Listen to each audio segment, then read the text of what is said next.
The last when was that? When is that?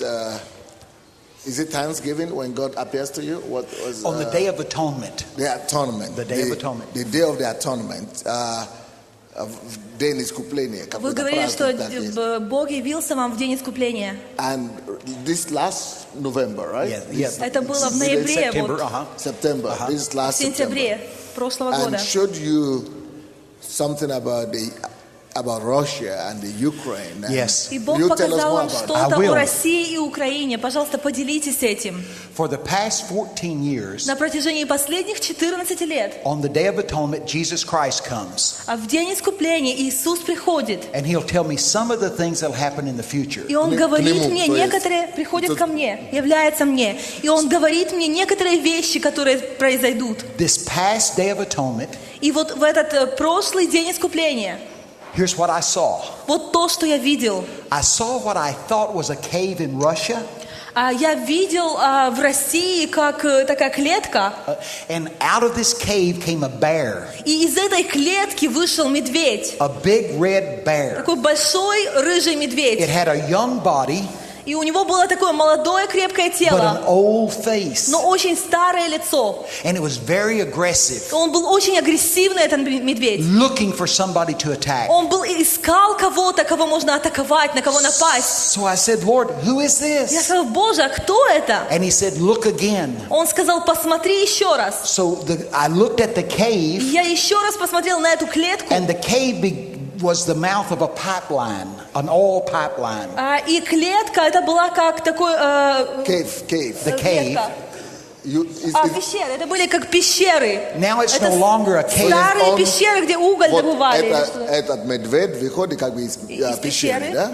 И он говорит, что это? Он говорит, посмотри еще раз на эту пещеру, и превратился в нефтепровод. И этот вход в пещеру превратился в нефтепровод. Now it's the end of a pipeline. И это как бы такой конец нефтепровода. And the bear и этот медведь was the Russia. Это было, как представлял Россию. With an old KGB mindset. С таким старым мышлением еще, КГБ, таким советским мышлением. Старое лицо. They were going to be very aggressive. И они были такие очень агрессивные. And one of the things they were going to do, и вот одна из вещей, которые они собирались делать, they were going to cut off the oil to the Ukraine. Они собирались прекратить поставлять нефть в Украину.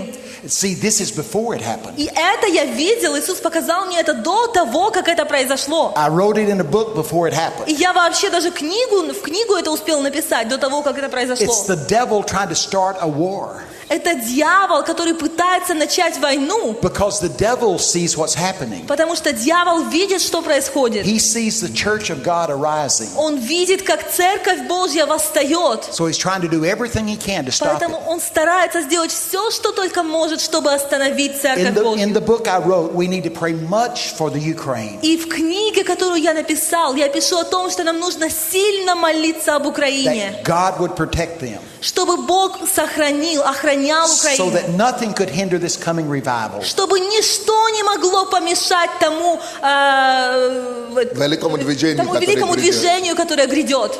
See, that's what we need. We need prophets that can predict the future. Вот то, что нам необходимо. Нам нужно, чтобы были пророки, которые видят будущее, которым Бог дает видение будущего. And tell us what's coming. И эти пророки, они будут говорить нам, что же грядет, чтобы мы могли подготовиться. So what you mean is that this, all this conflict between Ukraine or between Russia and Ukraine is actually not just intergovernmental conflict as usual, but it's actually having something to do with the coming move of God. Yes. So it's not actually an attack against Ukraine, but an attack against the church and the move of God to come. Поэтому, насколько я понял, вы имеете в виду, что вот этот конфликт, который назревает, это не просто какие-то человеческие распри, и это не направлено, это война против Украины, но это направлено, чтобы остановить Божье движение, которое грядет. Правильно я понял? Yeah. It's the devil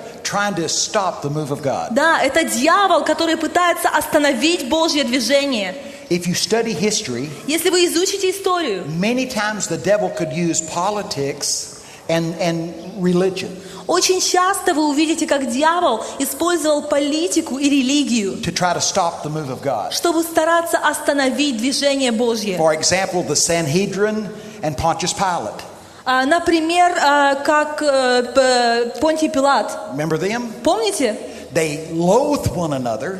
Они как бы они договорились между собой. They couldn't tolerate one another. До этого они вообще друг друга не They only переносили. came together to crucify Christ. Но они объединились только для того, чтобы распять Христа. So don't be surprised. Поэтому не удивляйтесь. The devil never changes his operation. Дьявол, он по-старому всегда действует. Он ничего нового придумать не может.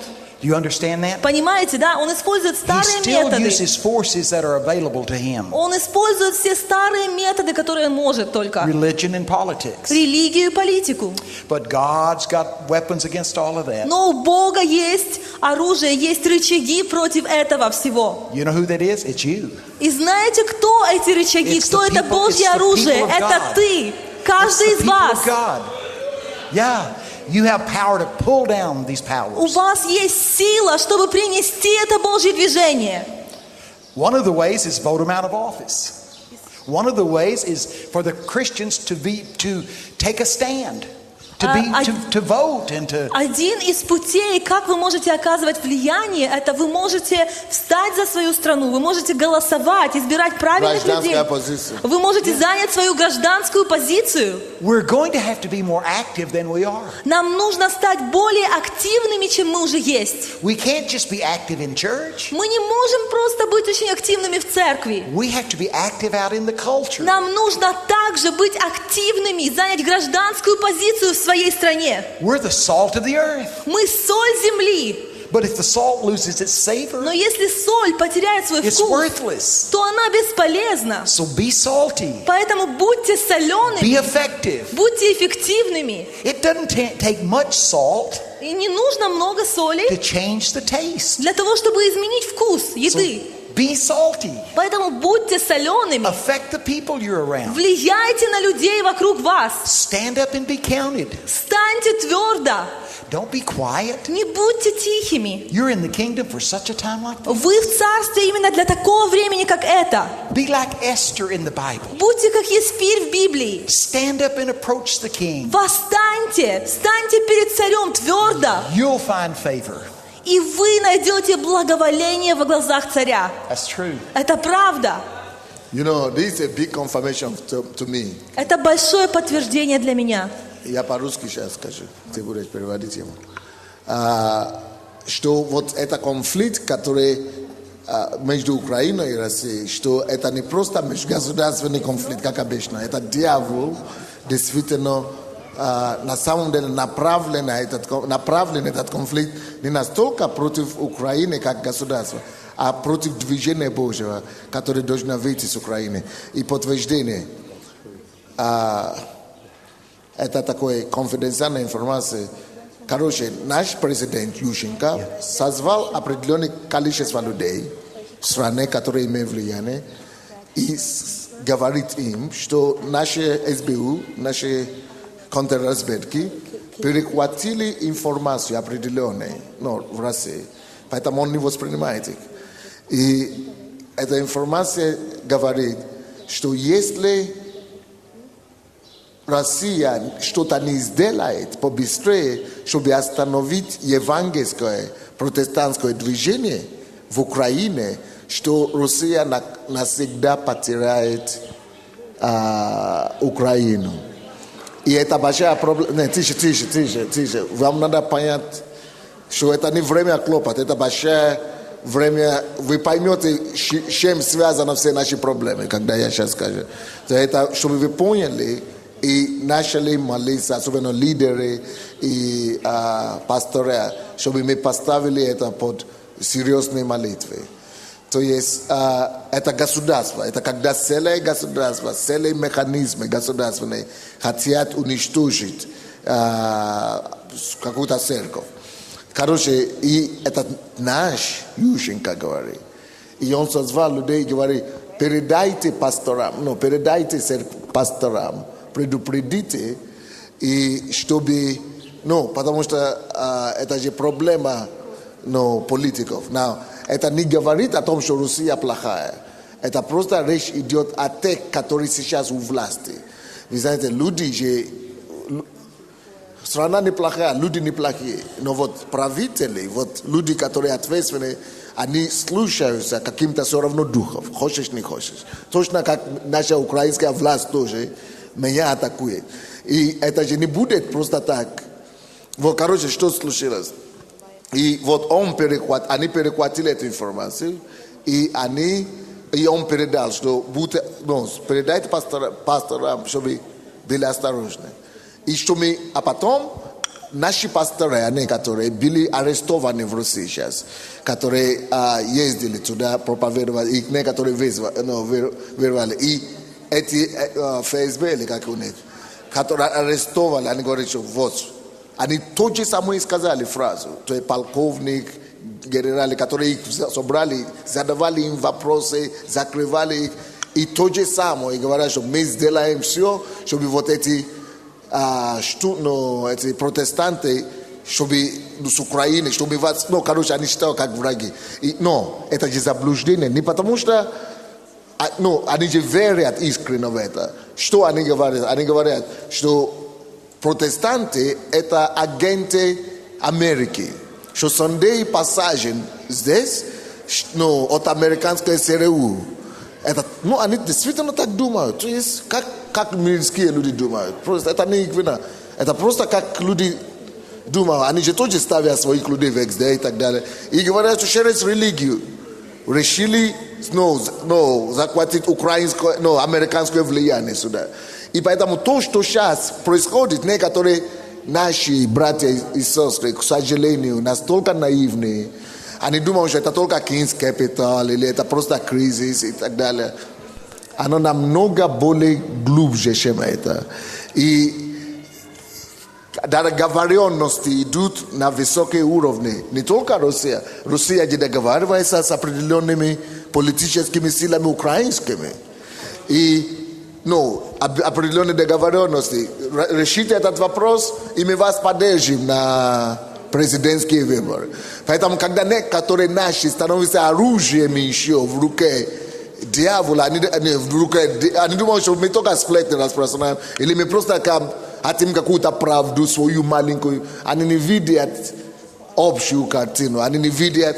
Почему я об этом говорю? Это тоже риск. Но я вам это говорю просто, чтобы вы видели большую картину, что не человек виноват, и даже не страна Россия виновата, а этот дьявол хочет остановить пробуждение. Это, видите, как оно было сказано, что это пробуждение начнется с Киева и потом пойдет в Россию, а потом с России по всему миру.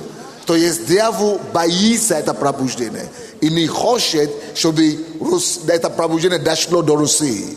То есть особенно нужно тоже молиться за Россию и за власти в России, чтобы Бог произвел там изменения. Вы знаете, именно сейчас, когда я об этом слышу, я начинаю понять, что надо больше ходатайствовать за Россию. Потому что я раньше думал, там коммунизм возвращается или атеизм, это нас не касается. Но теперь я начинаю понять, что с Россией происходит, то с нами тоже будет иметь влияние. Поэтому очень важно, чтобы пишите это. Ходатайство за Россию должно быть более серьезно. Мы должны стать более ревностными в том, чтобы молиться за Россию. Потому что то, что там происходит, мы не думаете, что это не будет влиять на нас. Это всегда будет влиять, если мы не будем молиться. Так что Бог нас ставит как страж для наших, чтобы там туда пришел это пробуждение, и чтобы власть там стала более терпима к церкви. И поняли, что если это протестантские, это не обязательно, что Америки представляют. Если это протестанты, это просто народ, который ищет движение Божие. То есть это важно. То есть важно, чтобы вы поняли эти все объяснения. И наши, которые здесь, они просто выполняют условия политической договоренности и все. Вы поняли, да? Это соответствует тому, что он видел. Он говорит, что он увидел эти медведи, да, две медведя, которые молодые медведи. Вроде бы в теле молодые, но лицо старое. А что это же понятно? Молодые какие-то, пришли в Россию, но старые, он говорит, лицо было КГБ. Facebook, старые КГБ. То есть молодые тела, а лицо, то есть мышление, это все старые КГБ. Вот это же можно изменить, если мы будем молиться.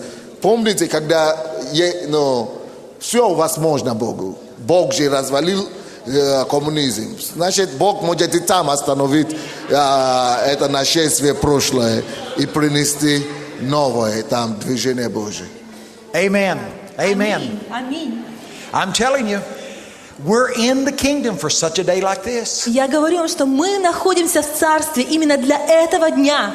God is not sitting on his throne going, I never saw that coming. Для этого времени. И Бог не сидит сейчас на троне и не говорит, слушай, даже не мог этого предвидеть. God is in control. Бог в контроле. If we'll seek him, he'll move. Если мы будем искать Его, жаждать Его, то Он принесет это пробуждение, это движение. Our job is seeking him. И наше дело – это искать Его, жаждать Его. His job is protecting us.